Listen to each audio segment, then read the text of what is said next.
Secretario, Presidente. ¿tenemos cuenta? Sí, presidente.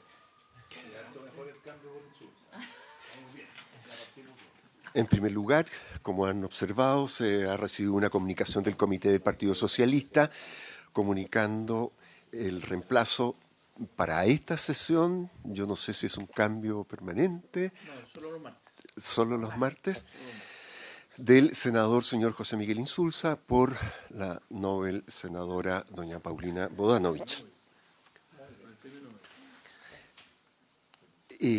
También se ha recibido una solicitud de la Corporación Humanas para donde piden ser invitadas a la próxima sesión en que se trate el proyecto sobre procedencia de la prisión preventiva respecto de mujeres embarazadas o madres de menores. Hay una comunicación además de la Asociación de Empleados del Poder Judicial Concepción Arauco por la que manifiesta su rechazo al proyecto de ley sobre usurpación. Esta comunicación ha sido reenviada a las casillas electrónicas de los integrantes de la comisión. Allí se señalan las razones de la postura de los funcionarios empleados del Poder Judicial. También se ha recibido una excusa del profesor y integrante de la Corte Suprema, el ministro Jean-Pierre Matus, a quien por error de esta secretaría se le hizo llegar la invitación a un correo electrónico que ya no está en uso, pero él reitera la disposición a colaborar con la comisión y se ofrece a venir en la próxima sesión en que se aborde el proyecto de ley sobre reincidencia que está en el primer lugar de la tabla de hoy. Del mismo modo, el fiscal nacional, don Ángel Valencia, ha enviado una comunicación por la que informa que desafortunadamente por compromisos anteriores impostergables no podrá acompañarnos esta mañana, como fue invitado la semana pasada, pero igualmente solicita la posibilidad de contemplar una nueva fecha para concurrir a la comisión y así coordinar su agenda. Eso es la cuenta, presidente. Muy bien, el día de hoy estamos convocados para ver dos proyectos de ley. Vamos a invertir el orden de la tabla en virtud de que el ministro de Justicia entiendo que llega a las 11:45, en media hora más.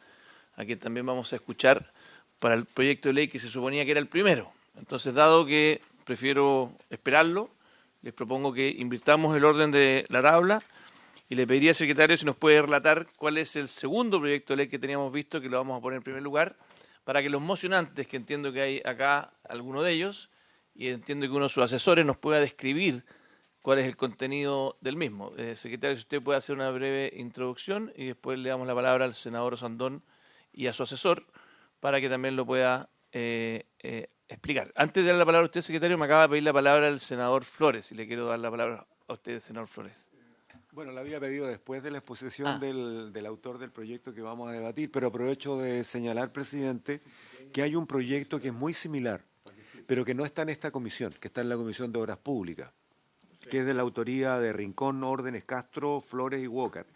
Lo mismo, para modificar la norma, para permitir que el usuario de autopistas tenga mayores seguridades. Y están descritas en el proyecto. Yo pediría, presidente, que se solicite que ese proyecto se remita a esta comisión y pueda ser refundido con lo que otros autores de esta comisión también han planteado, porque apunta hacia lo mismo y son complementarios, presidente.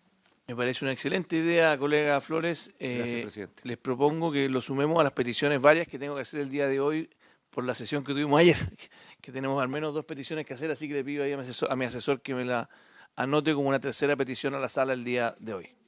Bien, secretario, si nos puede hacer una pequeña introducción y después le damos la palabra a los mocionantes. La Secretaría entiende que hay unanimidad respecto de este acuerdo de pedir que se traiga a esta comisión la moción que está en obras públicas. Muy bien. El segundo proyecto de la tabla de la sesión de hoy, que se va a ver en primer lugar por la razón que ha explicado el señor presidente, corresponde al boletín 15.073-7, es un proyecto de ley iniciado en moción de los honorables senadores señores Osandón, señora Gatica y señores Insulza, Proens y Piu, que modifica la ley de concesiones y el Código Penal para establecer el deber de adopción de medidas de seguridad para las concesionarias de obras públicas y modifica las penas para los delitos que indica.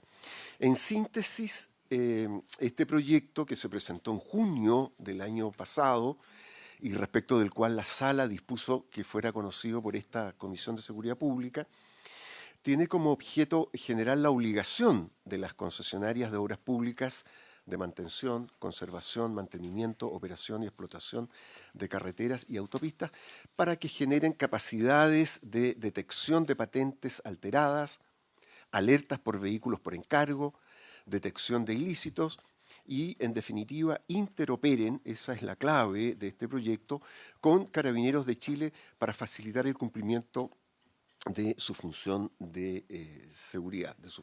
Además, aumenta las penas, incorporando las modificaciones correspondientes al Código Penal, de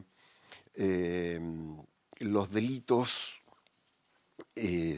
sobre robo de vehículos y violación de normas de tránsito en estas condiciones.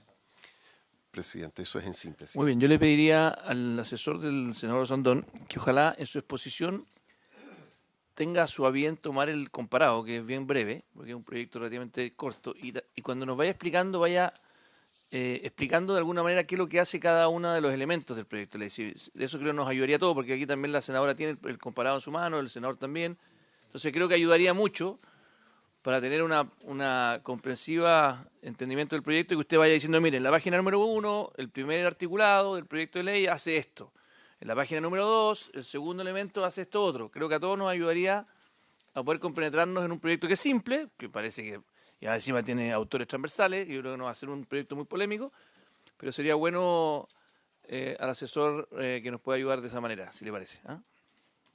Dado que la introducción general ya la hizo el secretario.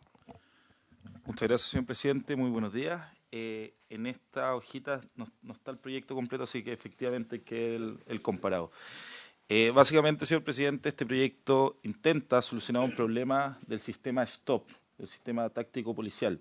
¿En qué sentido? Hoy día cuando pasa una patente, un auto con orden de encargo, una patente alterada por un pórtico de peaje o un pórtico de TAC, el sistema, la concesionaria, se demora cerca de 30 días o 28 días de entregar la información al Ministerio Público. Lo que nosotros estamos tratando con este proyecto, presidente, es que una vez que pase un auto con orden de encargo, con patentes alteradas, incluso con faltas de tránsito, se informe en tiempo real, en línea, interoperando con el Ministerio Público, las policías y también las municipalidades respectivas en caso de haber una falta de tránsito que pueda resolver el municipio. Y el segundo, en el segundo artículo, que se modifica el Código Penal, básicamente lo que estamos tratando de hacer es aumentar las penas cuando en un portonazo hayan menores de edad dentro del auto. O sea, no es que se suban las penas cuando se cometa, un menor de edad entra al auto y haga el portonazo, sino que cuando en el auto, al interior del auto, hay menores de edad y ahí se sube la pena cuando en el fondo se hace el portonazo y se lleva en el auto. Es un proyecto muy simple, señor presidente. Fue conversado previamente con las concesionarias de obras públicas. Este año entiendo que se modifican estos contratos, entonces estamos en una oportunidad para no afectar los contratos ya vigentes, sino que para la renovación de contratos es ideal que esta ley esté vigente. Muchas gracias, señor presidente. Muy bien, yo tengo una duda, pero si quieren le ofrezco la palabra a los colegas si tienen alguna. Bueno, yo le voy a hacer mi duda al respecto. Mire, yo estoy leyendo aquí, por eso me encantaría reiterarle mi solicitud de que vayamos revisando el comparado. Entendí muy bien lo que usted plantea, pero en el artículo 2 después empieza con la letra A, B, C. Sería bueno que efectivamente lo escribiera. Lo que usted dice efectivamente ocurre, que aumenta las penas en el caso que hay un menor de edad, que es la letra B, ¿no es cierto? Y el artículo 3 dice, modifíquese, establece las penas que indican, ese artículo 3, ¿qué es lo que vendría haciendo? Que se nos puede escribir un poquito más. Pero, mirando el artículo 1, que yo entiendo lo que usted plantea, pero yo al leer el artículo 1 no me queda claro que esto tenga que ser en línea. Porque lo que dice el artículo único, y tal vez por eso lo abro a la discusión de los colegas, de cómo logramos lo que usted dice, porque dice, mire, las concesionarias van a tener que poner efectivamente estas cámaras de televigilancia con capacidad para detectar y alertar oportunamente a los vehículos con orden de encargo, patentes alteradas, etcétera, etcétera, pero no dice nada de temporalidad. O sea, mi susto es que con este artículo aprobado siga ocurriendo que se demoren 28 días en enviarlo. Entonces le quería preguntar cuál es su visión y si eventualmente podemos asegurarnos. Yo en esto quiero ser aún más estricto con las concesionarias y no sé si tal vez tenemos que ponerle un plazo, no sé, de 8 horas, de 6 horas, algo que haga que lo oportunamente tenga dientes, porque si no tiene dientes nos podemos quedar en las buenas intenciones. Señor presidente, en el inciso primero dice, la cual deberá ser entregada en tiempo real e interoperando con el Ministerio Público y Carabineros de Chile.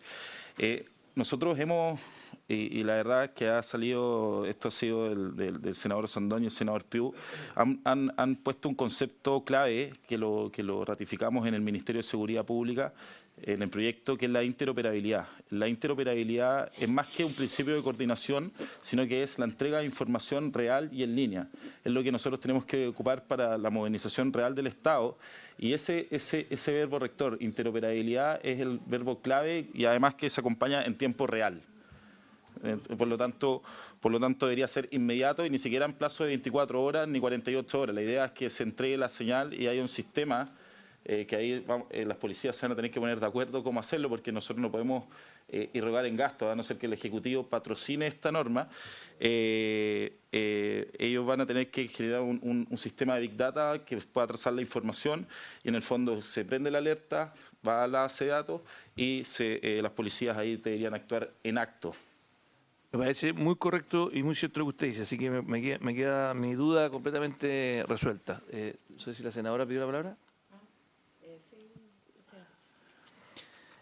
Me queda... Sí. Muchas gracias, presidente. Creo que es importante estas obligaciones que se le establecen a las concesionarias, sobre todo pensando en la época en que estos contratos se hicieron, donde evidentemente los problemas de seguridad de las vías eran otros, era el cruce de animales. ¿Se acuerdan de eso? Que salían animales a la ruta, hubo un caso antiguamente de lanzamiento de piedras que dejó a una señora en una situación bien compleja. Pero hoy día tenemos otra realidad en la sociedad que hace necesario que toda esta tecnología que hoy día existe también sea un cargo para la concesionaria. Por lo tanto, me parece que va en un buen sentido el proyecto. Pero sí me preocupa que creemos una obligación con este verbo rector de interoperando que finalmente quede en el papel desde el lado del Estado.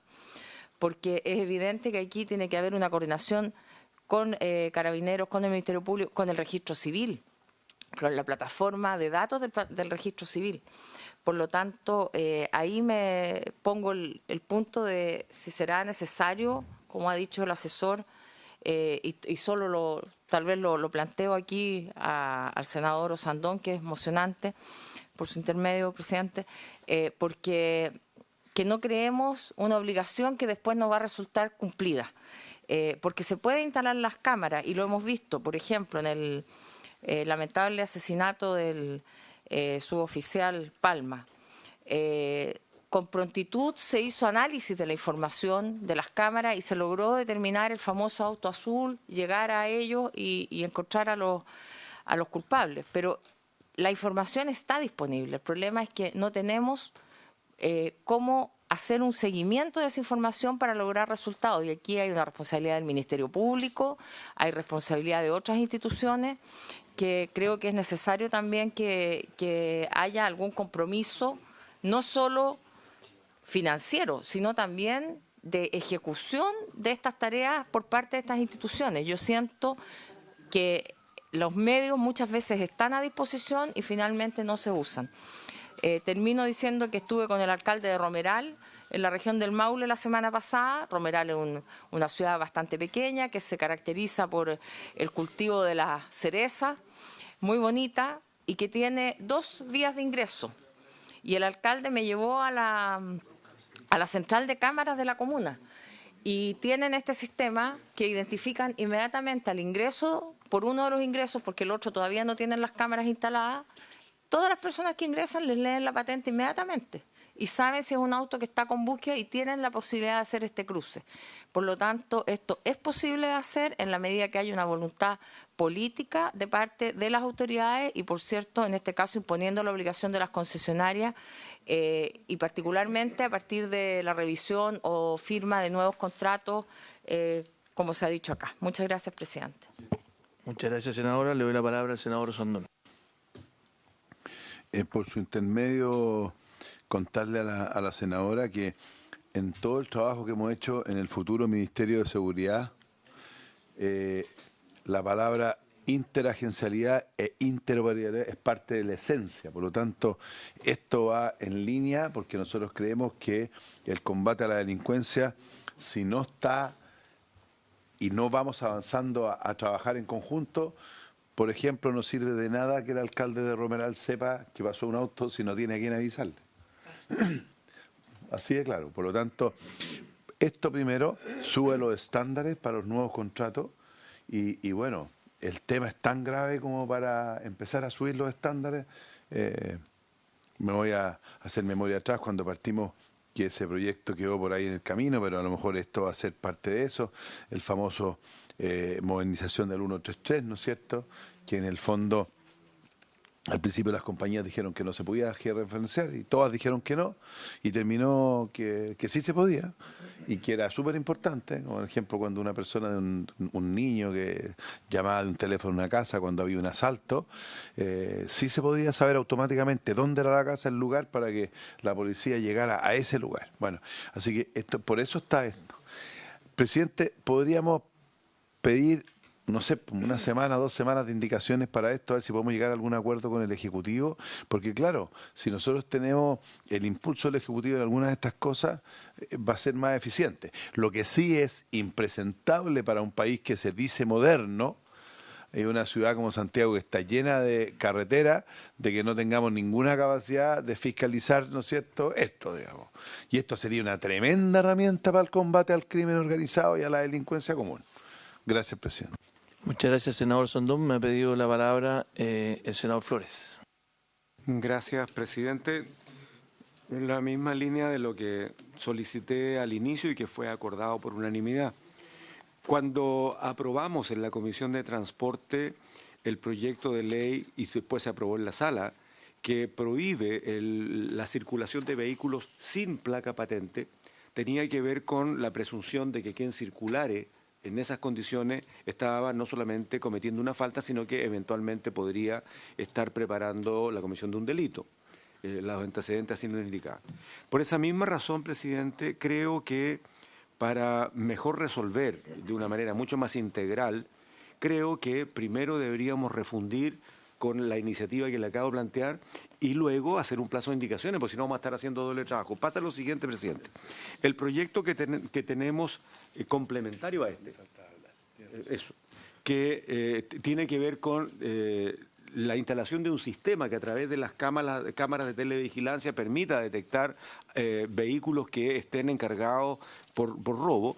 Este otro proyecto establece una serie de condiciones a las concesionarias, porque tal como está hoy día, en términos generales, se les obliga a asegurar condiciones de seguridad en su tránsito que no están del todo claramente definidas en la ley de concesiones. ¿Qué es lo que nosotros decimos?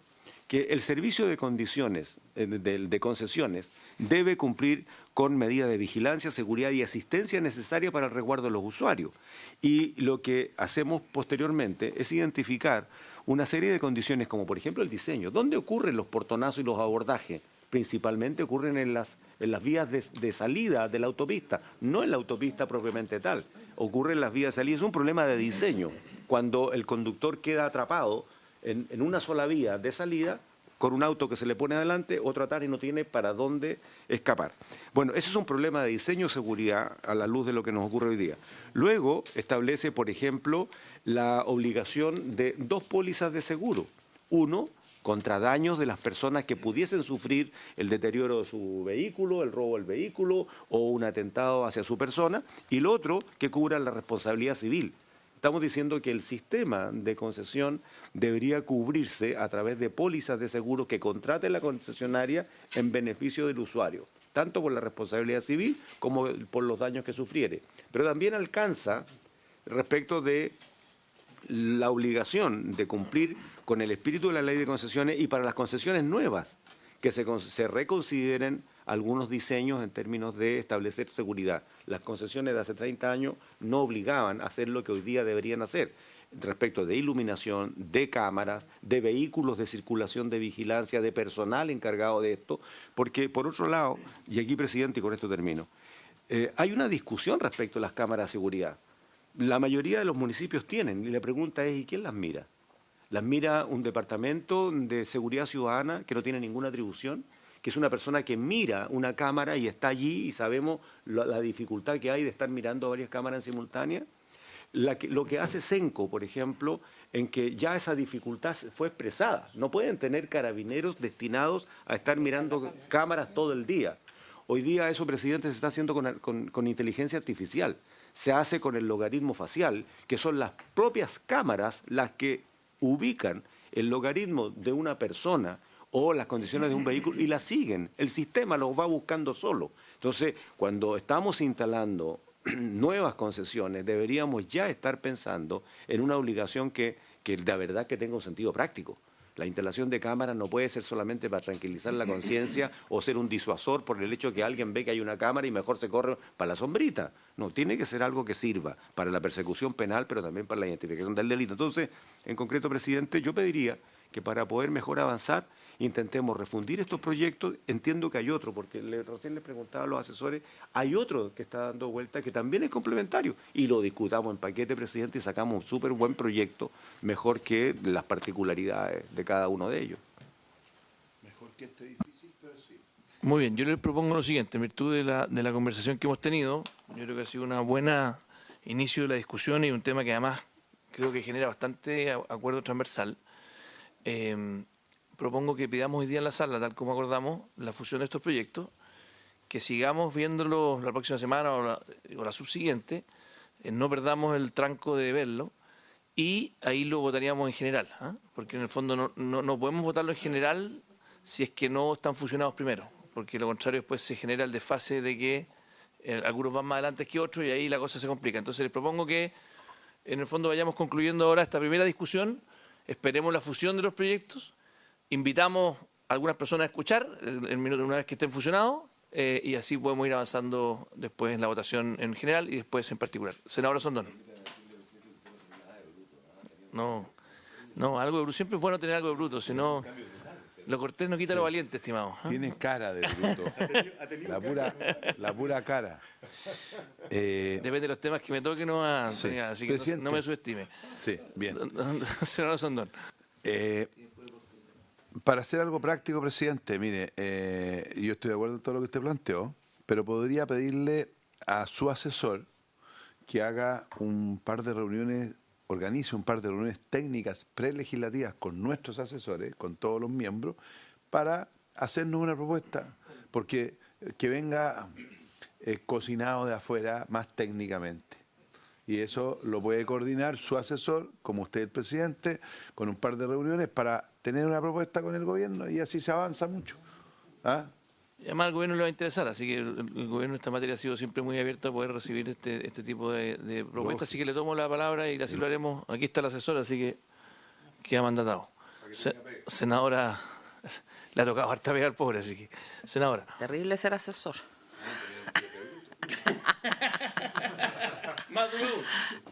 Presidente, aquí la asesora del senador Insulza me dice que hay un proyecto 15272, el boletín, que trata el tema de activación del GPS, marcaje de partes y piezas, temas observados en la revisión técnica. Entonces, también puede que tenga alguna relación Entonces, yo le pediría por su intermedio a la Secretaría, presidente, que vea los proyectos que tienen relación para que pidamos la fusión de todos los que tengan relación con la idea del 15073 que el contenido de ese proyecto? sí, trata el tema de la activación del GPS, también tiene que ver con la interoperabilidad. Por eso creo que hay que revisarlo si es que se pudiera fusionar, claro.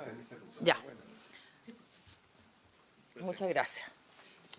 Secretario, adelante. Sí, me permite una precisión, porque el senador señor Flores y el senador señor Osandón hablaron de abrir plazo de indicaciones. Entonces, Después de la fusión. Después. por supuesto, después de la fusión. Pero la solicitud va a ser para fundir los proyectos o fundir y discutir en general y particular. Sí. Lo que está diciendo el secretario es que no podríamos pedir un plazo de indicaciones si es que no primero se vota en general, va a la sala en general y después de que vota la sala en general vuelve en particular. Entonces lo que está diciendo el secretario es que si quisiéramos acelerar el proceso podríamos hacer lo mismo que acordamos ayer, que en el fondo es pedir a la sala efectivamente fusionar los proyectos y permitir discutirlos en particular y en general. No sé si nos vaya bien la sala, pero intentémoslo. Y de lo contrario, si nos dicen que no, seguimos con el transcurso normal. Perfecto. En el fondo, nadie está obligado a lo imposible. Así que lo intentamos, secretario, pero Muy como bien. acuerdo de la comisión, unánimemente. Pero en el fondo, si es que nos dicen que no, no. Además, perdón, Secretario, por si favor. me permite, yo debo entender que la afirmación del senador Flores abarca, cubre también la voluntad de los demás autores de la moción. Porque ocurre a veces que las otras comisiones, comillas, afectadas, suelen reclamar para sí los proyectos. Entendemos que su afirmación concurren los demás mocionantes. Muy bien. Me atrevería, presidente, me atrevería a decir que sí. No obstante, lo voy a consultar, que es lo que corresponde. Sería bueno. Creo que no hay ningún inconveniente en eso. Ahora, hay Porque, algo perdón, que... además, perdone, senador, lo que pasa es que es importante porque si no, la otra opción que tendríamos es avanzar con este proyecto y eventualmente, bienvenido ministro, eventualmente ponerlos como indicaciones nuestras, que también se puede hacer, pero obviamente es menos beneficioso para los mismos autores de las otras mociones, porque en el fondo es, Y más a ellos les lento conviene 1000 veces que sus mociones Seguro. se tramiten, si eso es lo que quiere todo legislador, que sus mociones se tramiten. Así que yo creo que debiera, si usted nos puede ayudar a hablar con ellos. Lo hago hoy día mismo, me atrevo a adelantar que así debería ser, pero lo chequeamos. Ok. Y hay algo que me decía mi asesora recién, que aunque suene de perogrullo, cuando vayamos a la sala, presidente, a pedir la fusión de los proyectos, lo que hay que asegurar es que regrese a esta comisión y no vaya a obra pública como está el otro que está allá, digamos, ¿no? Lo tenemos que pedir para esta comisión. Sí, claro. Gracias, senador Flores. Senador Osandón. Una pregunta para el secretario por su intermedio. Entonces lo que convendría es votar en general ahora este proyecto, ¿no? No, porque no podríamos fusionarlo. Ah, ya, perfecto. No podríamos funcionarlo, esa es la respuesta. Si no, no podríamos hacer. Muy bien, entonces, concluido el debate del primer proyecto, le damos la bienvenida al ministro de Justicia y vamos a dar iniciado la discusión del segundo proyecto. Le voy a dar al secretario la palabra para que nos pueda describir brevemente. Yo sé que el informe este es más grande, es más largo, así que le voy a pedir... Yo sé que ya lo presenté, pero igual que una pequeña explicación del proyecto, para que todos los que nos están viendo por la televisión aquí también puedan... El proyecto es de reincidencia, yo lo hago, secretario, no se preocupe. Este es un proyecto de ley que tiene como objetivo, y que de hecho nace de una intervención que hizo en su minuto el profesor Matus. De hecho, usted es emocionante también, senador Osandón. Y esto partió hace ya 3 años atrás. Yo era miembro de esta comisión. El presidente de la comisión en ese entonces era el senador Arboe de esa instancia. Y en esa instancia llegó un día a presentar, a exponer el actual ministro de la Corte Suprema, Jean-Pierre Matus, y planteó la necesidad que había un gran drama en Chile, de que había una cantidad de reincidencia brutal. Y que al final lo que hacía era que por las salidas alternativas, muchas de estas personas, y ustedes miraban en la televisión de repente que una persona había sido detenida 60 veces. La indignación de la ciudadanía cuando ve que una persona ha sido detenida 60 veces. Imagínense Carabineros de Chile que tienen que hacer todo el trámite para poder detener a una persona con todos los costos humanos, logísticos, que significa detener a una persona 60 veces. Entonces, ¿por qué ocurría esto? Y la verdad que Jean-Pierre Matus, que fue uno de los inspiradores de esta propuesta, debo confesar, y por eso lo invitamos, va a venir la próxima semana. Él nos ayudó incluso en la preparación de la misma. En el fondo plantea que esta es una propuesta que tiene como objetivo que el primerizo se le permita la salida alternativa, o sea, que no cumpla su pena efectiva en la cárcel. Pero para el resto, aquello que es reincidente, no tenga ese beneficio, sino que efectivamente cumpla, aunque la pena sea menor, pero que sea efectiva, cosa que no tengamos impunidad. Si ustedes revisan en el pequeño informe que hay aquí, que lo tienen en sus manos, todos los colegas, en la tabla, les quiero poner algunos datos nomás, antes de dar la palabra al ministro, y también nos acompaña la Defensoría Pública, así que le agradezco a la Defensoría Pública que está telemáticamente. Pero miren, por favor, en la tabla número 2, si ustedes se dan cuenta, en la tabla número 2, que está en la página, no tiene página, esto es la número 4, te muestra la cantidad de detenciones que hay en cada año, el 2018 y el 2019, y cuántos son primerizos. O sea, en el fondo, lo que ustedes se dan cuenta es que casi el 60% son reincidentes. Séptima o más de 20.000. O sea, en el fondo estamos hablando de que aproximadamente un 20% tienen más de 7 detenciones. O sea, 20% de las personas detenidas el 2018-2019 ya era por más de séptima vez. Entonces, la situación claramente lo que hace es generar una verdadera industria del robo, del delito, con una impunidad tremenda. Y esto ocurre además porque para la Fiscalía, y por eso también invitamos al fiscal nacional que va a venir la próxima semana, prioriza. Entonces al final dice, empieza a dejar que esto ocurra. Empieza a priorizar otras cosas, que son homicidios, que son cosas mayores, y se empieza a generar una industria de delitos que son igual, que afectan muy fuerte a la sociedad, pero que en el fondo no tienen ningún tipo de atajo. Entonces, le damos la palabra primero al ministro, que nos acompaña, y le agradecemos su presencia. Va a hacer una pequeña explicación de su visión del proyecto, creo que lo mínimo es escuchar al Ejecutivo, y después le vamos a dar la palabra a la Defensoría Pública. Hoy día no vamos a votar, vamos a seguir escuchando invitados la próxima semana, así que ese es el objetivo de la sesión en lo que resta. Ministro, la palabra es suya. Muchas gracias, señor presidente. Además, aprovecho de agradecer su disposición de haber alterado el orden de la tabla porque estaba en otra comisión y así que no, pero la otra es también importante, no, también es importante que era desnotarización, entonces yo sé que es un elemento que comparten todos. Lo que en primer lugar me gustaría señalar es que el proyecto que se somete a discusión de vuestras señorías es un proyecto que está dentro de los proyectos priorizados entre el Ejecutivo y los presidentes de la Cámara y del Senado, es decir, este es un elemento de preocupación común entre el Ejecutivo y ambas las cámaras del Congreso. Yo voy a hacer unas precisiones generales y algunas solicitudes o recomendaciones adicionales que nos parece relevante tener en consideración. Tal como ha señalado el señor presidente, en general este es un proyecto que consta esencialmente de dos grandes estructuras normativas, una apuntada al Código Penal y la segunda al Código Procesal Penal.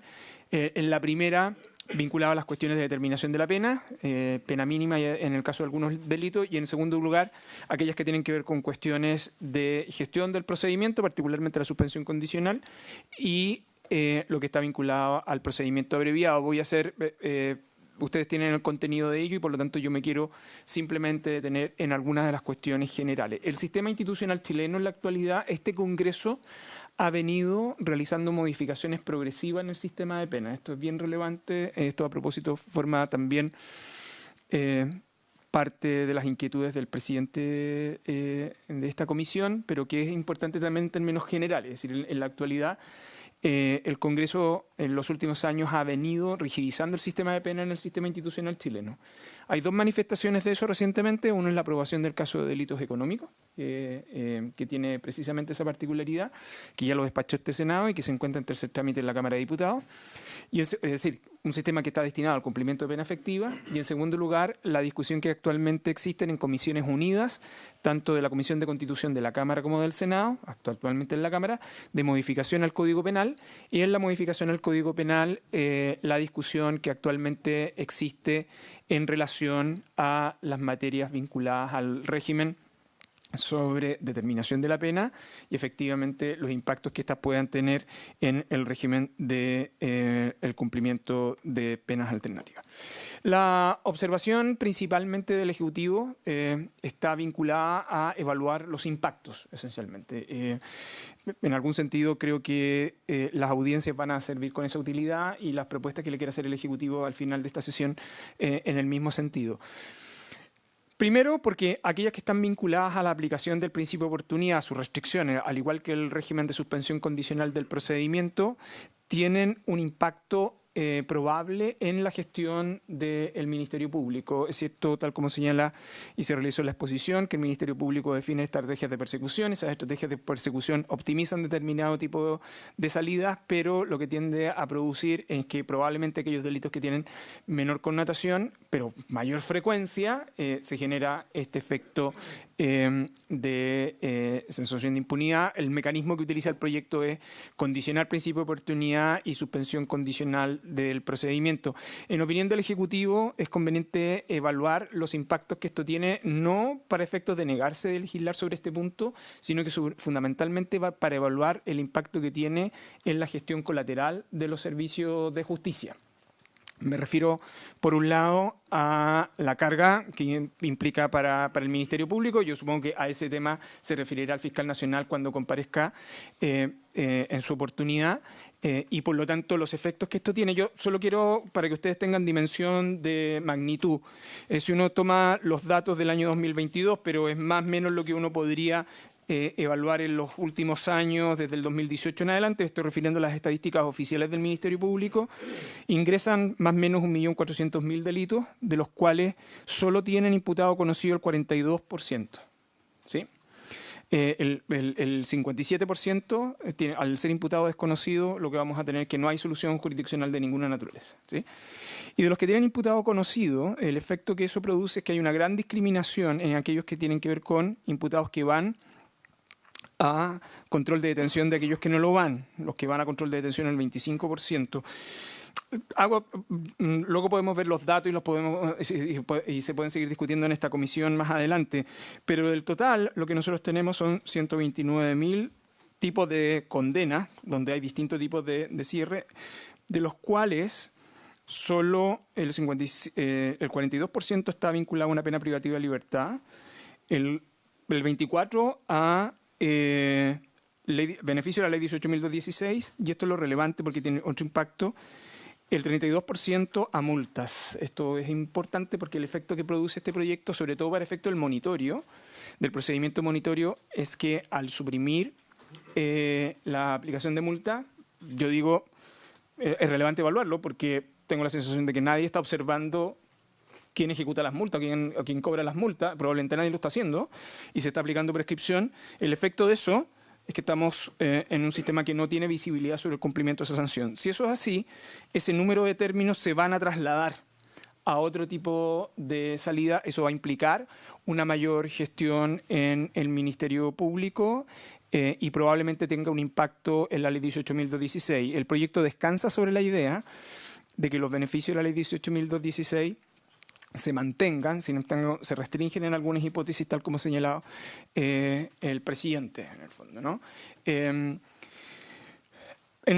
Sobre este punto, la observación principal del Ministerio de Justicia es fundamentalmente evaluar los impactos que tiene, tanto para la gestión del Ministerio Público, cuanto los impactos de lo que traslada, lo que no va a ir por esa vía, para los beneficios de Ley 18.216. Hay un mundo, y aprovecho de decirlo ahora, lo he dicho habitualmente, que solemos no observar en materia de no solo agravamiento de pena. Yo diría que lo más interesante está en estos casos, con los casos en que estamos rigidizando el sistema de penas, en es el impacto que tiene en el sistema penitenciario. No solo solemos poner énfasis en las personas privadas de libertad, que es un número que ha estado incrementándose significativamente, sino que también debiéramos poner observación en el sistema abierto, que es donde opera la ley 18.216, fundamentalmente por el número de personas que se requieren por parte de Gendarmería para tener observación sobre ella. Lo que estoy esencialmente invitando es a esa evaluación sistémica para que la Comisión legisle con la mayor cantidad de información posible. En relación al procedimiento abreviado, existe un cierto consenso, por lo menos este ha sido un requerimiento explícito por parte del Ministerio Público, de aumentar el techo con el propósito de permitir procedimientos abreviados. Nosotros tenemos una gran congestión. Leonardo Moreno, probablemente la Defensoría Penal Pública lo podrá explicar con más detención, pero tenemos una gran congestión en materia de juicios orales. Los juicios orales están demorando muchísimo. Una de las estrategias para permitir mayor gestión en la carga de trabajo del sistema es aumentando el techo del abreviado. Sin embargo, el Ejecutivo comparte, al igual que la Corte Suprema, lo que pueden implicar ciertas restricciones destinadas a la función jurisdiccional, especialmente respecto de aquellas hipótesis donde el proyecto descansa, donde el juez no puede, en el caso de condena, aplicar una pena inferior a aquella que está solicitada por el Ministerio Público. En el sistema institucional chileno probablemente uno podría decir que uno podría embarcarse en una figura de esas características en la medida que el fiscal tenga capacidad de negociación. Yo entiendo que acá, desde el punto de vista de las estructuras de la defensa, podrán siempre tener opiniones discrepantes, pero en el sistema institucional chileno está distorsionada por la figura del querellante. Y la regla lo que hace es que condiciona al juez no solo a la pena que solicita el fiscal, sino que también a la pena que solicita el querellante, ¿no? Si fuera solo la del fiscal, probablemente el sistema tendría rigidez, pero no sería tan rígida como aquella que tiene la propuesta. Entre otras cosas porque los incentivos que tiene el sistema en esos casos es a pedir la pena más alta, y la pregunta, por lo tanto, es si por esa vía, pero es algo que habría que discutirla con el Ministerio Público, en rigor los incentivos serían que las defensas no accederían a procedimientos abreviados, en el entendido que habría una rigidez en la solicitud por parte del Ministerio Público, yo diría que particularmente la figura del querellante. Respecto de la normativa para los tribunales de tratamiento de drogas, alcohol y trastornos conductuales, la observación principal que tiene el Ejecutivo ahí, los pilotos han funcionado bastante bien, existe una muy buena evaluación sobre ella.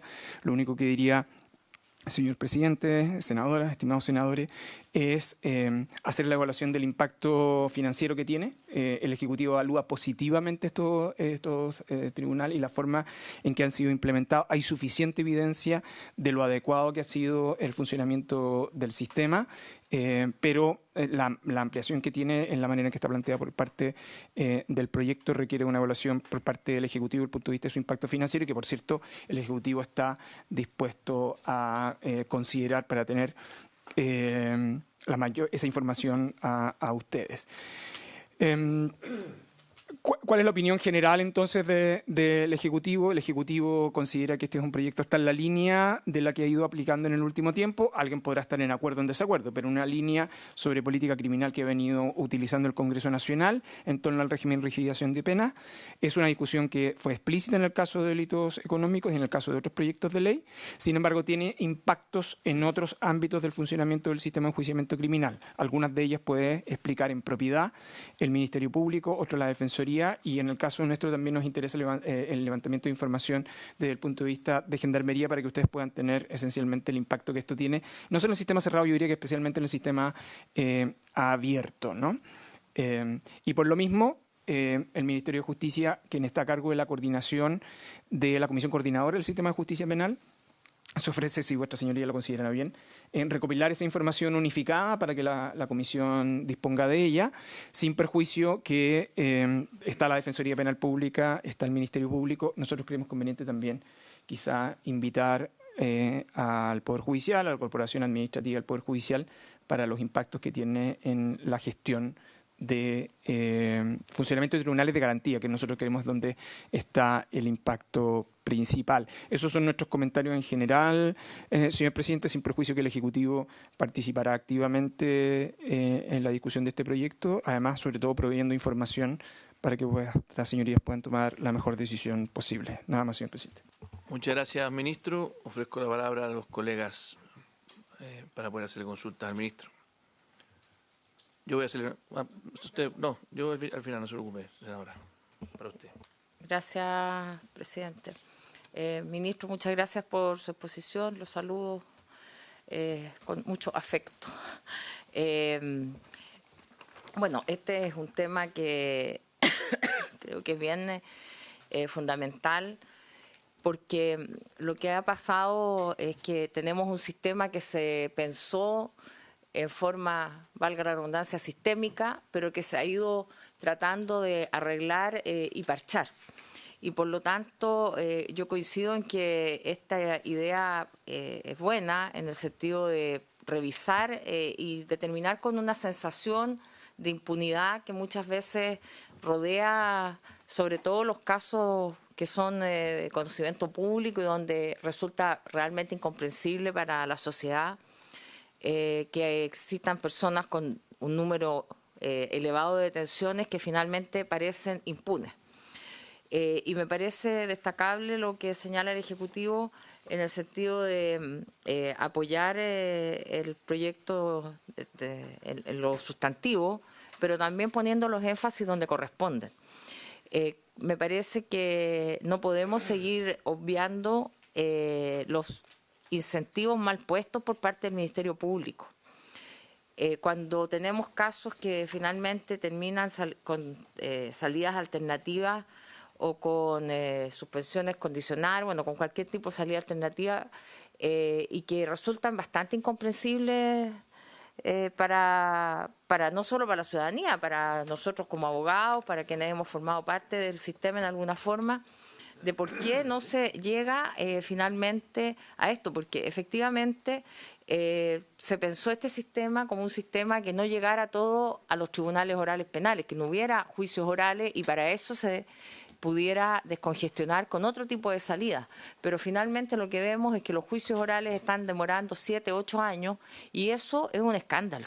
En segundo lugar, la cantidad de salidas alternativas y de archivos, que es algo que siempre se menciona y que no forma parte, digamos, de lo que es la gestión directa del Ministerio de Justicia, pero que yo creo sí, señor ministro, que es parte de las preocupaciones que hay que abordar en forma integral, porque de otra manera seguimos con esto de parchar a través de aumentar penas o de hacer otro tipo de modificaciones a las leyes que no apuntan a obtener una gestión sobre lo que es la problemática del Ministerio Público.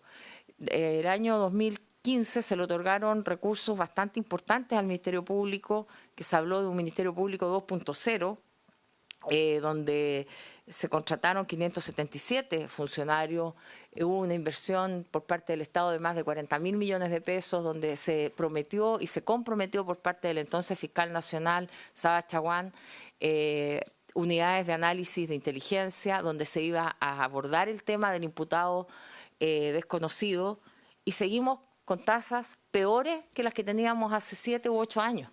Por lo tanto, yo creo que este es un tema que no se puede seguir obviando, porque podemos hacer todas las modificaciones a la ley 18.216, pero en cuanto no se mejore la gestión del Ministerio Público, vamos a tener esta problemática. Creo que el tema planteado por el Ejecutivo respecto de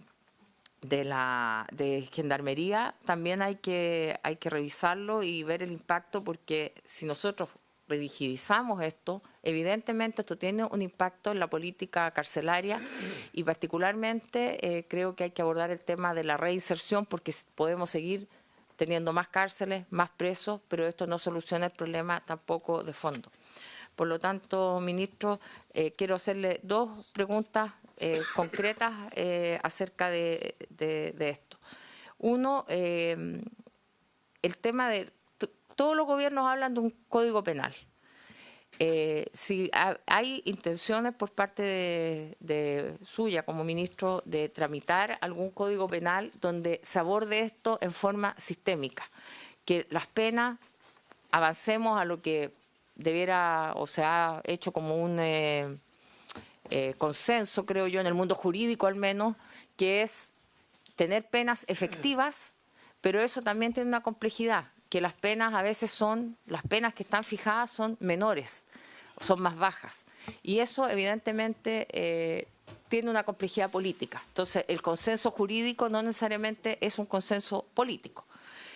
¿Cuál es la posición del Ministerio de Justicia? Si están trabajando en el Código Penal para abordar esto en forma sistémica. Y también si este tema de la gestión del Ministerio Público se ha abordado en la mesa del Ministerio de Justicia, ¿cómo lo ve usted?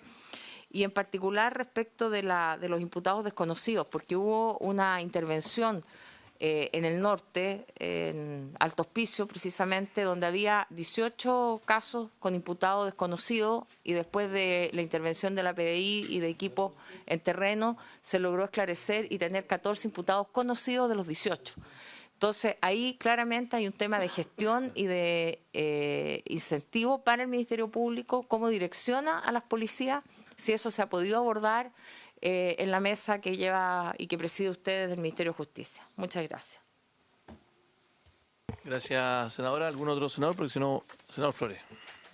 Presidente, sí, yo le quisiera hacer algunas preguntas al ministro respecto a la opinión que tiene el Ejecutivo. Por ejemplo, este cambio conceptual que contiene el proyecto respecto de aceptar los hechos en las salidas alternativas, primera cosa. Lo segundo, también respecto de que aquellas personas que no han sido condenados porque optaron por una salida alternativa y lo deja en una misma condición que los condenados en el caso de tener acceso a beneficios. Y eso genera una sensación de impunidad compleja, digamos, ante la ciudadanía, ¿no? Y ante el sistema. Luego, una preocupación, me la han manifestado asesores que han estado revisando, el eventual impacto que pudiera tener esta modificación sobre la carga de trabajo, tanto de los tribunales como en Gendarmería. Y finalmente, un concepto extraño y muy curioso que ha establecido en el oficio de la Corte Suprema cuando habla de delitos de bagatela. O sea, al hablar de delito de bagatela y no enfrentar ese delito de bagatela, que al fin de cuentas es la puerta de entrada a la iniciación del delito, lo que estamos haciendo es permitir que esa persona que comete ese delito de bagatela se haga más experto, cometa un delito de mayor connotación y entonces ya es perseguido, es condenado cuando de verdad está cometiendo delitos de otro calibre. Entonces, yo recuerdo perfectamente, presidente, y solamente una línea para citar ese ejemplo, cuando se inició el programa de tolerancia cero en Nueva York, y eso se extendió a otros comportamientos de los sistemas de administración de justicia para poder contener la ola en Estados Unidos. Me acuerdo perfectamente porque conozco un caso cercano. Un chico con un spray, por una tontería, hace un rayado en el muro. Cuestión que si lo hiciéramos en Chile, la mitad, no. Bueno, no voy a citar ninguna cifra ni voy a hacer comentario, pero con un spray hace un corazón y dos cositas más en un muro. Vino la policía, lo detuvo, le asignó un toque de queda durante 3 meses, mientras tanto era citado por el Tribunal de Menores. Cuando ese chico, estudiante, nunca había tenido problema con nada, llega al tribunal 3 meses después de estar con el toque de queda con prohibición de salir a la calle a las 9 de la noche, se encuentra que estaban sus profesores y sus compañeros de curso, que fue, yo diría, lo más impactante para ese joven. Y cuando llega, lo que le dice el juez, primera y última vez, porque la segunda lo resuelve desde la correccional. ¿Cuál es el objeto que está detrás de esto? Es que tenían que frenar la sensación de impunidad, que aquel que raya el muro y no le pasa nada, después lo que hace es saltar el cerco y hacer algo en el antejardín. Y una vez que saltó el cerco en el antejardín y no le pasó nada, se metió a la casa sin ningún problema. Lo que hicieron fue irse a un extremo de cortar el problema desde la raíz misma. Entonces, yo no digo transitar hacia allá, pero son cuestiones que ya han pasado en otras partes del mundo. No estoy citando eso ahora como obligación de... Pero lo que estamos viendo entonces es que no solamente tenemos un aumento en la comisión de delitos, sino que además las cifras que presenta el proyecto son más que preocupantes. O sea, tenemos un 60 y algo % de reincidencia y tenemos mucho más reincidencia en los delitos de alta connotación. Entonces, ¿en qué momento empezamos a hacer un cambio de conducta en nuestro sistema que haga que también, particularmente jóvenes, no se le ocurra, digamos, empezar a explorar esta vía, aunque sean delitos de bagatela? Eso, presidente, gracias. Gracias, senador Flores. Senador Rosondón. Aprovechando solo un ejemplo que nos tocó vivir la semana pasada. Yo soy senador por Santiago y analizando todo el tema de la futura y la legislación de descentralización, ¿no es cierto? Que creo que tiene que diferenciarse porque es una ciudad de 8 millones de habitantes. Pero en todo esto, el gobernador Orrego nos presentó una cosa que parece chistosa, que en toda esta discusión que ha existido de la Alameda y la Plaza Italia, se gasta mucha plata y se está gastando mucha plata en limpiar todos los edificios patrimoniales. Pero además esto va con un contrato para relimpiarlos cada vez que los rayan. Pero no hay nada amarrado ni ninguna cuestión al que raya. O sea, el Estado está gastando una fortuna en limpiar y relimpiar algo que no pasa nada, porque cada vez que haya una marcha quedan todos rayados y tiene que ir una compañía y por supuesto es súper caro porque son edificios patrimoniales, no solo hay que limpiarlos, pues pintarlos. Entonces yo creo que hay que aprovechar todas estas instancias porque en el fondo esto de que no pasa nada por nada, eso hace que estemos lo que estemos, digamos. Y en el fondo eso es para el patrimonio de la gente, del Estado, pero al que le rayan su casa tiene que pintarla él. Y es plata. Entonces, esto de que nosotros nos hemos acostumbrado en Chile a que las leyes no se cumplen y que nadie respeta, no está pasando la cuenta. Así que yo creo que hay que ir en la línea que dio Iván Flores, que en el fondo desde chiquititos sepamos que nuestros actos tienen consecuencias. Acuérdense de los que rayaron en Machu Picchu unas piedras, ¿no?, en el forro que se metieron. Y aquí podría llevarte las piedras y no te pasa nada, po. Sí, perdón, me pidió la palabra primero y el señor Kusanovich y después la palabra a usted. Les pido a todos que seamos un poco breves porque después tenemos que... porque después tenemos que escuchar también a la Defensoría. La verdad que lo que dice el senador Flores es un tema súper cierto. Yo creo que en los últimos 30, 35 años en Chile yo digo que hemos estado viviendo el síndrome del pobrecito. No, ¿cómo lo vamos a castigar si es pobrecito? Los castigos tienen que ser ejemplarizadores para que nadie vuelva a hacer lo que sea. En Chile perdimos el tema del castigo, por lo tanto todos hacen lo que quieren. Este tema de que alguien raye tu casa es un tema muy desagradable, es como casi una violación. Después, como dice el senador, saltan adentro del jardín, después entran a tu casa. Entonces, esto hay que ponerle un coto final y hay que poner orden, porque lamentablemente esto no solo atenta contra los ciudadanos, atenta contra la democracia. La democracia no funciona si esto es todos hacen lo que quieren. Yo creo que está bien protestar, está bien, pero sin destruir. Tiene que haber un castigo a la destrucción. Muchas gracias, senador Kusanovich. Me pidió la palabra el senador Iván Flores y después voy a hacer yo uso de la palabra y después la palabra al ministro para que pueda responder las preguntas.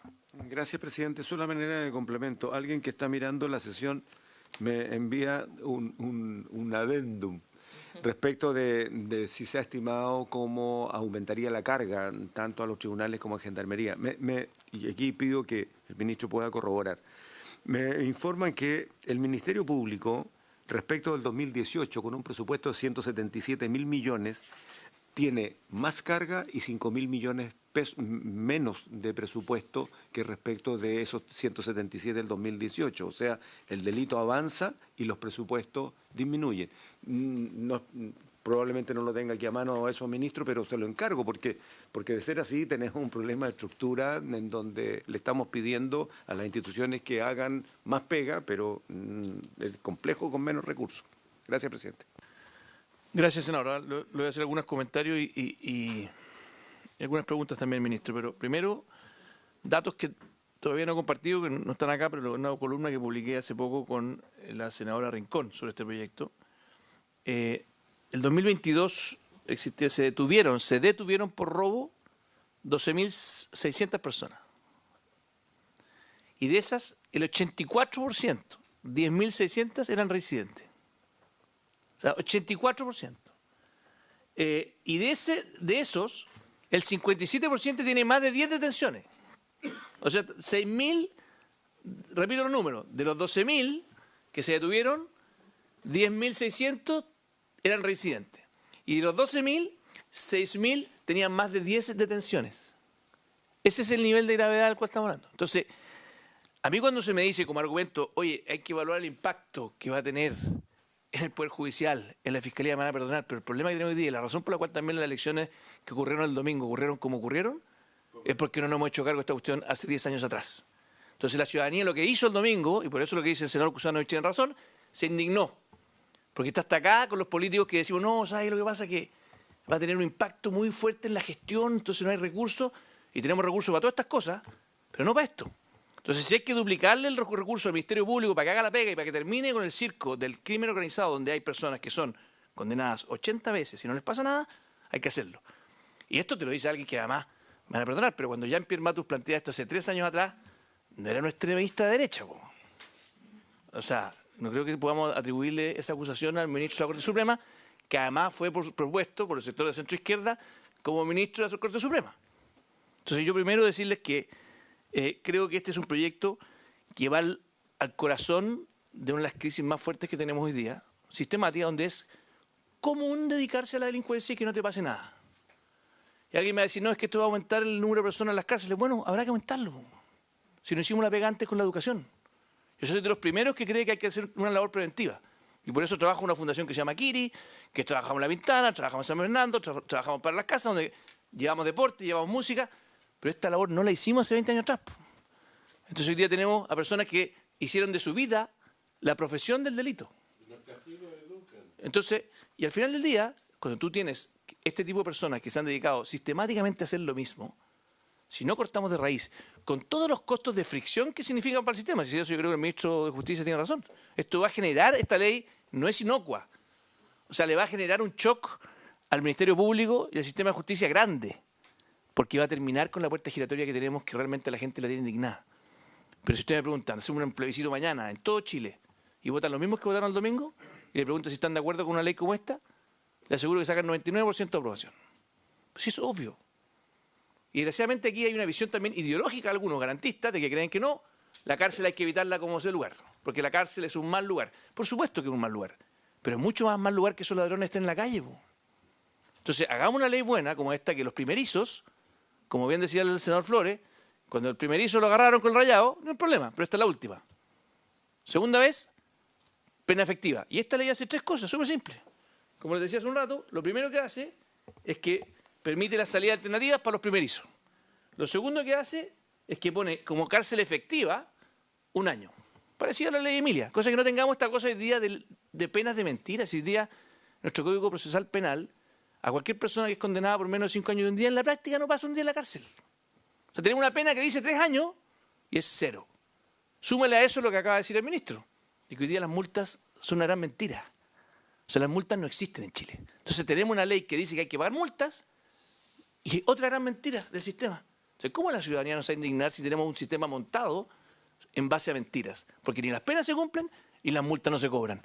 Y lo último que hace es que establece que para los reincidentes no tengan la posibilidad de... Porque aquí es re beneficioso muchas veces entre un fiscal y el defensor público. Se ponen de acuerdo lo menos. Y abreviado, por lo tanto no tienen que ir a ningún juicio oral, que se demoran, evitan que se atoche el sistema, todos felices, el fiscal sale con una cuestión menos, el defensor público sale con una cuestión menos, todos felices. Entonces, esa es la verdad de nuestro sistema. Y por eso me alegra que nosotros como legisladores hayamos escuchado a una persona que a mí me parece sensata, como Jean-Pierre Matus, que propuso una forma completamente académica, porque es un académico que siempre ilustró muchas de las discusiones penales que ven acá, y que hoy día esto lo vamos a avanzar. Así que le doy la palabra, ministro, y mi gran consulta es, bueno, si es que hay impacto, ¿el gobierno está disponible o no para poner los recursos para que ese impacto se resuelva de buena manera? Y no que tengamos más atochamiento, sino que pongamos los recursos, como decía el senador Flores, para que si hay más delitos, si hay que hacer más cárceles, eso finalmente cuente con el respaldo del ministro de Hacienda y del presidente de la República. Yo voy a comenzar por el final, señor senador, por su intermedio, para responder cada una de las preguntas. La primera es, esto no es un problema solo de plata, sino que saber gastar bien la plata. Entonces a mí me gustaría que también vuestras señorías tuvieran en consideración eso, en el fondo, ¿no? Porque nosotros venimos aportando recursos desde el año 2015, en el caso del Ministerio Público, precisamente con el sentido de modernizar el Ministerio Público, y sería conveniente que también miráramos la eficiencia del gasto, ¿no? En general. Lo digo porque les quiero recordar que en una de los acuerdos de la ley de presupuesto del año pasado está el plan de gestión y modernización del Ministerio Público, al cual se ha comprometido el fiscal Valencia, donde está el tema de la Fiscalía Supraterritorial. En fin, yo creo que va a ser una buena exposición de la del fiscal Valencia, entre otras cosas porque él ha puesto muchísimo énfasis a la eficacia de la persecución criminal, y eso, lo digo, no solo tiene que ver con tener más recursos, sino que gastar bien los recursos. Porque a propósito de la consulta del senador Flores, yo solo quiero señalar que solo mirando las estadísticas del Ministerio Público, lo que uno tiene el año 2018, ¿no? Estoy solo tomando las estadísticas del Ministerio Público, para que no se diga que teníamos 1.379.000 causas ingresadas, ¿no? Cerca de 1.400.000. El año 2022, 1.425.000. Entonces hay que tener cuidado con decir que ha aumentado significativamente.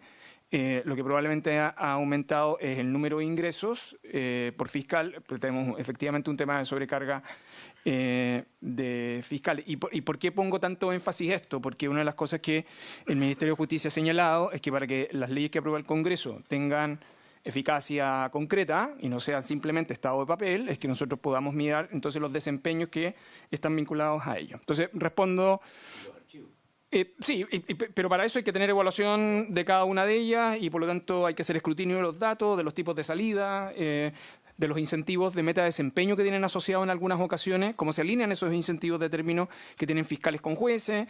No estoy diciendo que aquí existe una afirmación de buenas o malas personas, tengo que decir, sencillamente es cómo se alinean los incentivos de otra naturaleza al interior del sistema de enjuiciamiento criminal. Pero quiero responder cada una de ellas. En el plan del Ministerio de Justicia hay dos grandes objetivos. Uno, que por lo demás, cuando digo el Ministerio de Justicia no me estoy refiriendo solo al Ministerio de Justicia de esta administración, me estoy refiriendo a las agendas de los ministros y ministras de Justicia de los años anteriores. Y una de las agendas permanentes de los ministerios de Justicia ha sido la reforma del Código Penal, o el nuevo Código Penal, que tenemos uno de 1874, donde nosotros hemos realizado dos tipos de reforma. Uno, a los delitos especiales, y dos, hemos atomizado el sistema por una serie de reformas que están vinculados a los aspectos asociados a modificación de pena, lo que hace que el sistema de pena en el sistema institucional chileno esté completamente desajustado. Eso explica, algo lo que ha dicho el senador Kast, que, bueno, después yo se lo puedo reiterar a él nuevamente. Efectivamente tenemos un sistema de graduación de penas, pero la legislación que ha venido aprobando el Congreso en los últimos años, el efecto que ha producido es que se ha producido marcos rígidos separadamente. Y al producir marcos rígidos separadamente, lo que tenemos es un marco general, que tiene graduación, y marcos rígidos específicos. El último marco rígido que acaba de haber aprobado el Congreso es el de delitos económicos. Entonces, eso explica que en la discusión del Código Penal, del nuevo Código Penal, que esta administración ha mantenido a la administración anterior, ¿no? La discusión en la Comisión de Constitución de la Cámara, que ha estado sesionando todos los lunes para este tema, hubiese solicitado el funcionamiento de una comisión bicameral con el Senado, que el Senado aceptó, y cuya primera parte ya ha terminado las audiencias, que es la parte general, donde está el sistema de determinación de la pena. Si usted me pregunta a mí, senador, ¿el mundo ideal? Lo ideal es que nosotros resolviéramos el sistema de determinación de pena en ese lugar, que es donde más o menos se está apuntando en la orientación que en la actualidad está teniendo el Congreso, incluyendo limitar la aplicación de la ley 18.216, ¿no? Por los efectos que esto genera, entre otras cosas, de la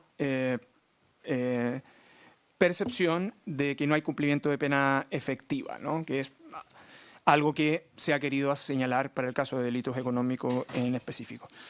Pero ciertamente hay urgencia, por eso el Ejecutivo, no solo esto está dentro de los 31 proyectos prioritarios, yo estoy acá, voy a seguir viniendo al resto de las sesiones, pero mi objetivo clave al decir, y creo que el senador Castro me entendió bien, de que tenemos que hacernos cargo de los impactos, no es para impedir que la legislación se dicte, es sencillamente para pedir eficacia y eficiencia en la gestión del gasto en las instituciones que corresponden. En algunas han tenido recursos y probablemente no tenemos gestión eficiente, y en otros no hemos dispuesto adecuadamente. ¿Y por qué lo digo? Porque el fiscal nacional, el fiscal Valencia, lo podrá explicar con detalle, forma parte de su plan de trabajo. Y en los impactos yo me referiría que hay de 3 tipos que es conveniente que tengamos presente para cumplir los objetivos perseguidos por el proyecto. Esto es bien relevante. Pues los objetivos perseguidos por el proyecto es atacar a los reincidentes. Y los mecanismos que ocupa el proyecto, estoy simplificando, senador, no quiero ser en esto injusto, pero estoy simplificando y diría que son en 3 ámbitos, ¿no?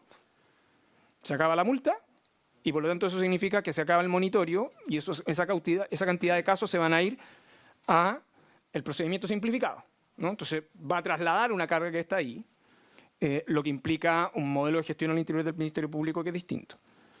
Lo segundo, no estoy diciendo que sea más carga, que tenga más fiscales necesariamente, es un modelo de gestión distinto. El segundo impacto es que, por lo tanto, al tener un impacto en suspensiones condicionales, este proyecto también restringe las suspensiones condicionales. Lo cual tiene una lógica en la manera en que está planteado por su objetivo final que está vinculado a los reincidentes. Si eso es así, eso tiene un efecto sobre el cumplimiento de condena efectiva.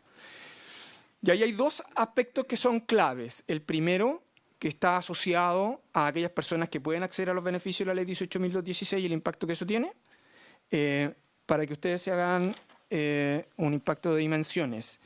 En el sistema institucional chileno, a las finales de abril, nosotros tenemos 133.000 personas atendidas en el sistema penitenciario. Solo en el sistema cerrado, es decir, personas privadas de libertad, estamos hoy día llegando a 49.000. Quiero hacer el punto por lo siguiente, porque hay instituciones en las cuales uno puede hacer ajustes de eficiencia por desempeño, pero hay otras que tenemos límites estructurales.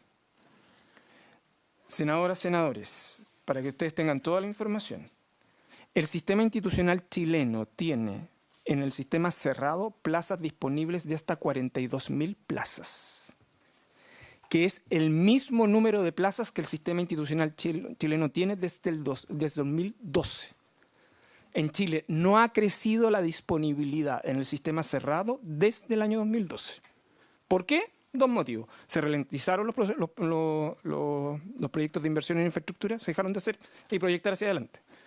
Hoy día, ¿cuánto tiene el sistema? 49.000. Estamos en un caso de sobrepoblación y en algunas regiones tenemos derechamente hacinamiento. Y el límite crítico son 52.000. O sea, el sistema institucional chileno necesita más cárceles, por cierto. Hemos mantenido detenido la disponibilidad de plaza.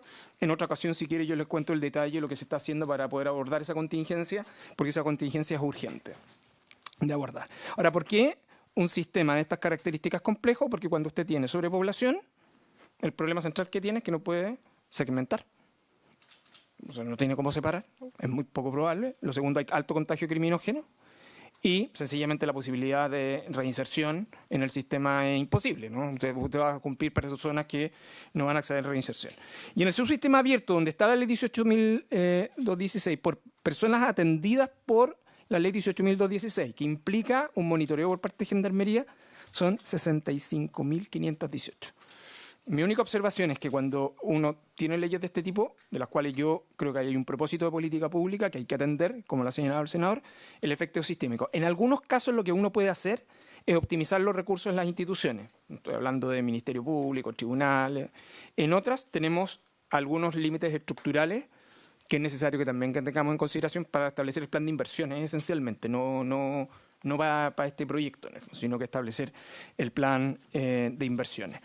Y eso tiene un impacto. En el caso de la y hay un tercer impacto que son los incentivos que pueden ser inadecuados, pero para esto creo que los especialistas estarán en el Ministerio Público y en la Defensoría Penal Pública. Cuando la regla reconoce la suspensión condicional, la aceptación de los hechos, la pregunta es si las defensas van a acceder a esa suspensión condicional. Es decir, que en verdad la figura como está pensada, en realidad lo que va a generar es más bien el incentivo a la inversa, porque ahí el abreviado y la suspensión condicional se parecen. Como usted subió el techo, entonces la gran pregunta es si va a tener mucha suspensión condicional o va a bajar. A lo mejor un propósito deliberado es que con esa regla usted lo que quiere es bajar la suspensión condicional. A lo mejor usted deliberadamente quiere hacer eso, para que no existan suspensiones condicionales. El efecto de eso es cuánto impacto tiene en el abreviado, en el fondo, ¿no? Y la disponibilidad del abreviado es disponibilidad fundamentalmente de gestión de audiencia, ¿no? Supongo yo que habrán otros criterios, pero lo que quiero decir es que esa regla yo la miraría, hay una dimensión jurídica, pero también hay una dimensión de gestión en el sistema de enjuiciamiento criminal que es conveniente tener en consideración. Y yo solo una precisión que me parece que es relevante, sobre todo por la ley que aprobó el Congreso. De las personas privadas de libertad, la mayor cantidad, los dos delitos principales por los cuales, o los tres delitos principales por los cuales las personas están privadas de libertad y que llega a ser cerca del 65%, son robos con un 28%, drogas en todas sus dimensiones con un 25% y robos no violentos con un 14%. Entonces, más o menos usted se lleva ahí más del 60% de la población privada de libertad, en el fondo, ¿no? ¿Y por qué lo digo? Porque este Congreso recibe trimestralmente información del Ministerio de Justicia y Gendarmería sobre bandas y crimen organizado, que es un número muy focalizado. Y yo creo que para atender este tipo de proyectos estamos teniendo una muy específica con el propósito que se persigue, pero es conveniente no hacer una afirmación general que estos corresponden a delitos de crimen organizado, porque ahí lo que tenemos es otro tipo de legislación, con otro tipo de referencia. Simplemente me parece que es para ordenar el debate. Creo que he tratado de responder las preguntas y sobre todo mi aproximación en el caso de los impactos es fundamentalmente donde somos más eficientes en la otra parte, que es la asignación de los recursos que se realizan para efecto del sistema de persecución criminal funcione de un modo eficaz. Eso, señor presidente. Muchas gracias. Gracias, ministro. Yo le voy a pedir a la comisión si podemos extender por 15 minutos la sesión para poder también darle la palabra después a la Defensoría. Y yo solamente un comentario antes de pasar la palabra a la Defensoría. Le quisiera pedir, ministro, si nos puede decir, ojalá para la próxima sesión, no quiero hoy día pedírselo, pero si nos puede decir cuáles son las plazas proyectadas que tiene usted en su gestión de aquí a fin de gobierno. O sea, en el fondo, hoy día usted nos dice que hay 42.000 plazas, que hay 49.000 personas privadas de libertad en sistema cerrado. ¿Y cuál es la meta que usted tiene de plazas de aquí a que termine su mandato? Sí. No hay problema. Hay dos cosas que yo creo que es conveniente. Los planes de infraestructura los explota siempre otra administración. Entonces lo conveniente es cómo se administra, si me permite, cómo se va a administrar esta contingencia que tenemos hoy día y cómo se está reactivando el plan de inversiones para la disponibilidad de plazas a partir de 2029, que es más o menos la fecha en que uno puede volver a recuperar la disponibilidad. Pero yo feliz, encantado porque esa información ya está disponible. Es importante que nos pueda decir más o menos los plazos que hay pensado, lo que se está los proyectos que hay, Eso. En fin. Todo ese detalle está, senador. Muy bien. Muchas gracias, ministro. Le damos la palabra ahora entonces a la Defensoría Pública, para que ojalá nos quedan 15 minutos, pero es importante que la podamos escuchar también, dado que se nos alargó un poco la conversación con el ministro. Así que le pido a la Defensoría que pueda hacer uso de la palabra. Muchísimas gracias, señor presidente. Saludar a los miembros de la comisión, al ministro de Justicia, don Luis Cordero. Y bueno, manifestar nuestra opinión, que probablemente en algunos puntos será divergente del, al parecer, consenso que visualiza uno en la comisión y el propio Ministerio de Justicia. A ver, un par de comentarios generales en primer lugar.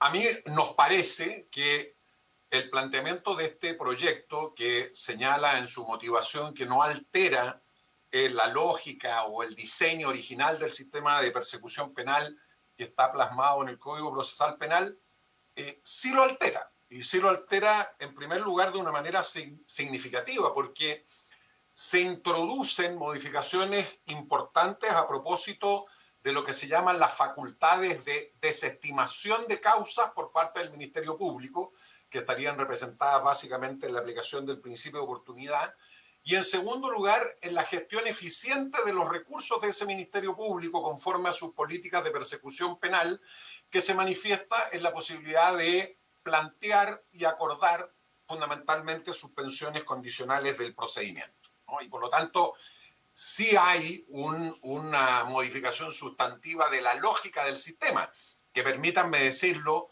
de alguna manera recoge algo que es evidente y que de alguna manera no es tan simple de solucionar como pareciera uno escuchar de lo que ustedes señalan. Los sistemas de persecución penal siempre, en todos los países, aún en el país más rico, tienen recursos limitados. Y por lo tanto, una necesidad del sistema, no para favorecer el trabajo de defensores, de fiscales, o promover que ellos gestionen sus causas con intereses particulares, una necesidad de cualquier sistema de persecución penal es optimizar el uso de esos recursos.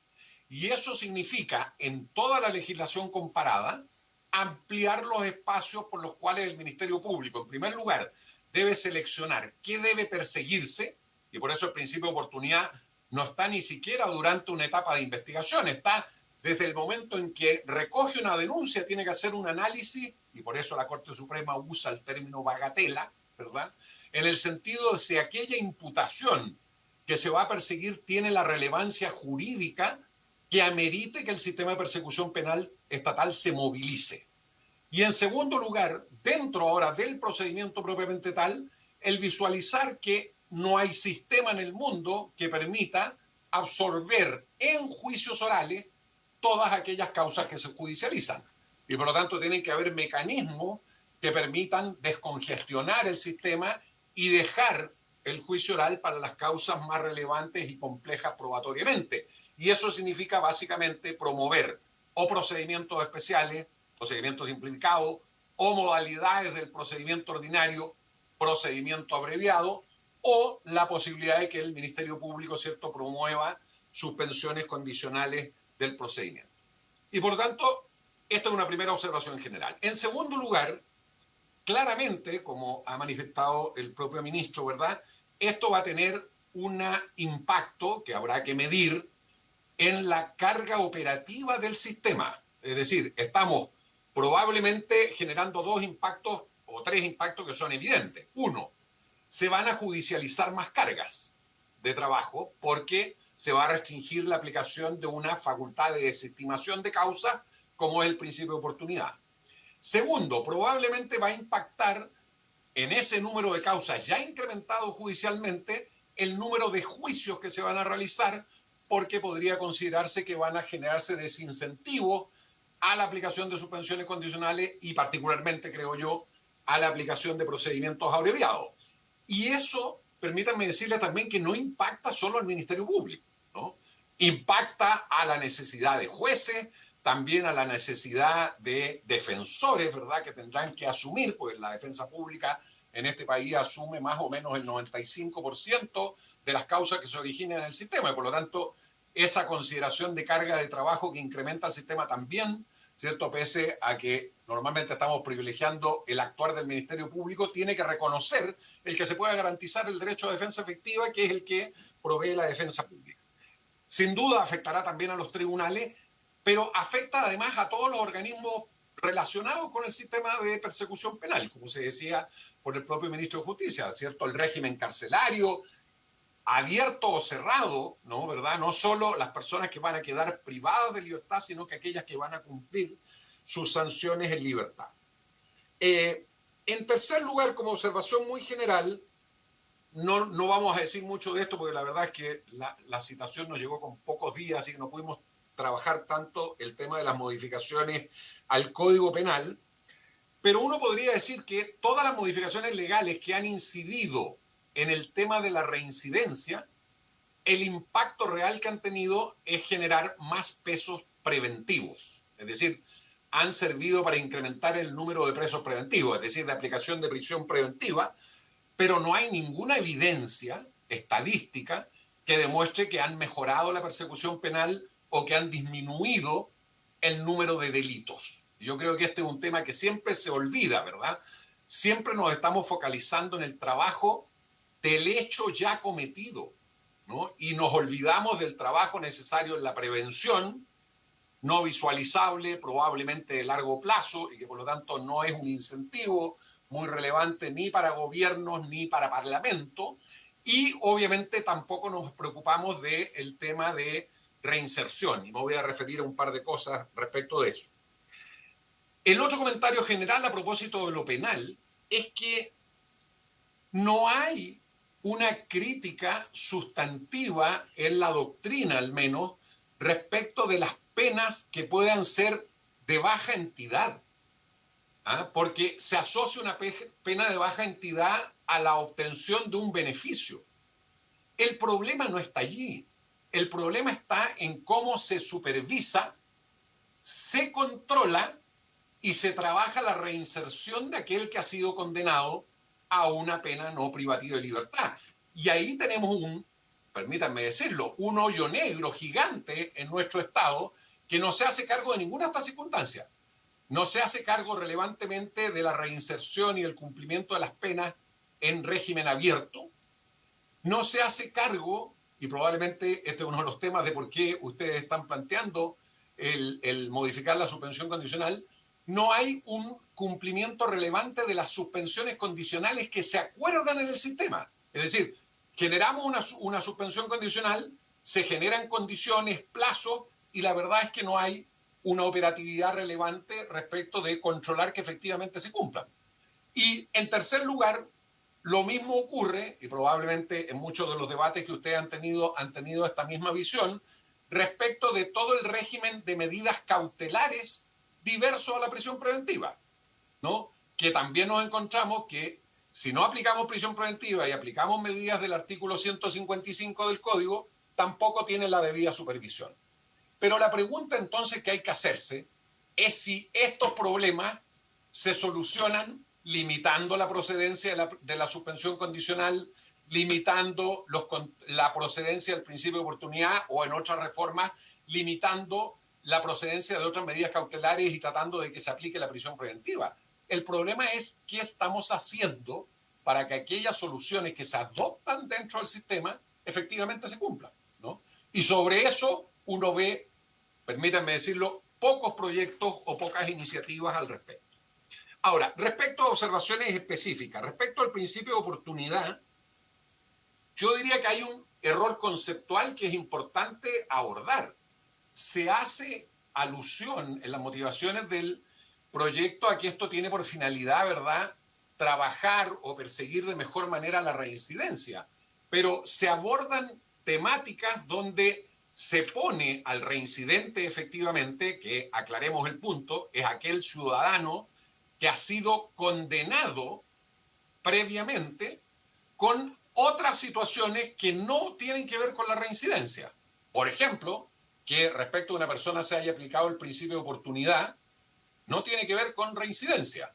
Por ejemplo, que una persona haya sido objeto de una suspensión condicional previamente o de la celebración de un acuerdo reparatorio, tampoco tiene que ver con la reincidencia. Entonces ahí hay un problema terminológico que ha de entenderse, que ese término de reincidencia debe entenderse de la manera que se comprende al interior del sistema de persecución penal y no bajo una perspectiva de sentido común o de apreciación subjetiva que se pueda tener. Se requiere, cuando estamos tratando de reincidentes, de personas que fueron efectivamente condenadas, ¿no? Y por lo tanto aquí hay un tratamiento supuestamente basado en reincidencia que incorpora un número de personas que no están en la categoría de reincidente.